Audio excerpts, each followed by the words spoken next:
धुळे शहरातील एकमेव ठिकाण म्हणजे गंगा टाइल्स सप्लायर शॉप. आमच्याकडे सर्व प्रकारच्या टाइल्स उपलब्ध आहेत. यामध्ये ceramics oil tiles, floor tiles, vitrified tiles, steps and riser tiles, parking tiles, kitchen sink, sanitary ware इत्यादी. आपल्याला परवडणार अशा दरात आमच्याकडे टाइल्स उपलब्ध आहेत. यासाठी एकदा अवश्य भेट द्या.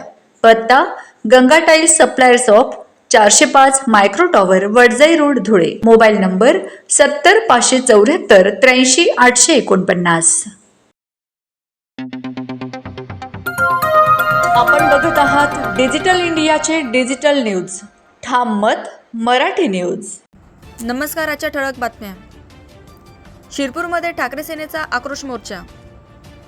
वाढती महागाई, बेरोजगारी, नीट पेपर फुटी आणि शेतकऱ्यांच्या विविध प्रश्नांवरून शिरपूर येथे उद्धव बाळासाहेब ठाकरे शिवसेनेच्या वतीने आक्रोश मोर्चा काढण्यात आला. जिल्हाध्यक्ष सानाभाऊ सोनवणे यांच्या नेतृत्वाखाली झालेल्या आंदोलनात कार्यकर्त्यांनी बैलगाडी स्वतः ओढत आणि हातगाडीवर गॅस सिलेंडर ठेवून सरकारचा निषेध केला. पेट्रोल, डिझेल व गॅस दरवाढ नियंत्रणात आणावी, शेतकऱ्यांना सरसकट कर्जमाफी द्यावी, कृषी पंपांना 10 ते 12 तास वीज पुरवठा करावा, तसेच युवकांना रोजगार उपलब्ध करून द्यावा अशा प्रमुख मागण्या यावेळी करण्यात आल्या. शासनाने मागण्यांची दखल न घेतल्यास अधिक तीव्र आंदोलनाचा इशाराही देण्यात आला. ठाम मत मराठी न्यूजसाठी सोपन देसले, धुळे. आम्ही उपविभागीय अधिकारी यांना सिंदखेड आणि शिरपूर शेतकरी आणि युवक सर्वसामान्य जनता यांच्या वतीने एक निषेध मोर्चा काढून या ठिकाणी निवेदन दिलेलं आहे. आमच्या त्या ठिकाणी मागण्या अशा आहेत की जी प्रचंड भरमसाठ महागाई वाढलेली, डिझेल, पेट्रोल, गॅस ही कमी झाली पाहिजे. याच्यावर नियंत्रण सरकारचं असून सरकारने कमी केली पाहिजे.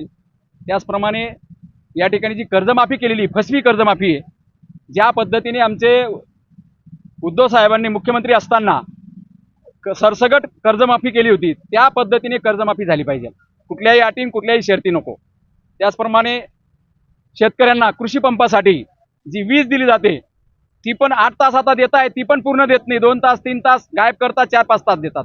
त्याच्यामुळे शेतकऱ्यांची पिकं लावलेली ती पिकं उद्ध्वस्त होत आहे, ते जळत आहे. मग ती वीज ती 10 किंवा 12 तास मिळायला पाहिजे. आणि जे पाणी या ठिकाणी तापीमध्ये, आपण आता तिकडनं आला असाल, आपण बघता तापीमध्ये किती पाणी, पाऊस पडला का हे पाणी वाहून जातं.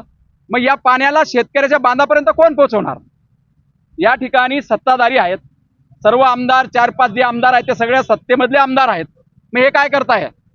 तर ते पाणी शेतकऱ्याच्या बांधापर्यंत पोहोचवायला पाहिजे आणि युवकांना रोजगार दिला पाहिजे. नीट परीक्षा, CBSE हे सर्व परीक्षा लीक होत आहे. शेतकरी ज्या पद्धतीने आत्महत्या करतात तसे विद्यार्थी सुद्धा आत्महत्या केलेल्या आहेत. काही 4-5 विद्यार्थ्यांनी आत्महत्या केलेल्या आहेत. तर याच्या निषेधार्थ आज आम्ही हा मोर्चा काढलेला आहे. आणि जर आमच्या मागण्या पूर्ण झाल्या नाही, जर सरकार जागा झालं नाही, मित्रांनो, यांना काय बांगलादेश सारखं व्हायला पाहिजे ती वाट बघताय का? नेपाळ सारखं व्हायला पाहिजे ती वाट बघताय का? किंवा श्रीलंका झालं तशी वाट बघताय का? तसं होऊ नये. या माझ्या देशामध्ये असा अराजकता मातू नये म्हणून सरकारने तात्काळ या मागण्यांवरती दखल घेतली पाहिजे आणि महागाईवर, सगळ्यात महत्त्वाचं, महागाईवर नियंत्रण आणलं पाहिजे आणि आमच्या शेतकऱ्याच्या मालाला हमी भाव दिला पाहिजे. अशा आमच्या प्रमुख मागण्या आहेत. त्याप्रमाणे महसुली भागामध्ये आणि त्या आराखेडचं टोल नाका आहे ना, या ठिकाणी प्रचंड भ्रष्टाचार आहे. आणि जर भ्रष्टाचार जरी तात्पुरता थांबवला तरी सुद्धा शेतकऱ्यांची आत्महत्या थांबतील. कारण शेतकऱ्यांचे प्रश्न महसूल डिपार्टमेंट, नंतर माल घेऊन जाणं येणं, याच्यामध्ये असून तिथं भ्रष्टाचार होतो. तो भ्रष्टाचार जरी थांबला तरी सुद्धा शेतकरीला समाधान वाटेल. आणि म्हणून अशा आमच्या मागण्या आहेत. आणि नरेंद्र मोदी बाबांना विनंती की बाबा, आमचे 12 वर्षामध्ये वाटळं करून टाकलेलं आहे. आता आम्ही तर टोपल्या पण आणलेल्या होत्या, आम्ही फासा पण आणलेला होता की तुम्ही शेतकऱ्यांना आत्महत्या करू देणार का? टोपली यासाठी आणली होती मोर्चामध्ये की आमचे दिवस जे 12 वर्षापूर्वीचे होते ते तरी वापस द्या. तेव्हा 50 रुपये डिझेल भाव होता, गॅस सिलेंडर तेव्हा 400 रुपये होते, खत स्वस्त होतं, आणि तेलाचा भाव कमी होता. ते आमचे पूर्वीचे दिवस देऊन दे बाबा, तुझ्याकडनं काहीच नाही. जर नरेंद्र बाबा जर 70 वर्ष राहून गेले ना, मला वाटतं का माणसाला शेपूट लावून टाकेल. म्हणजे रिवर्स घेऊन चाललेत ते.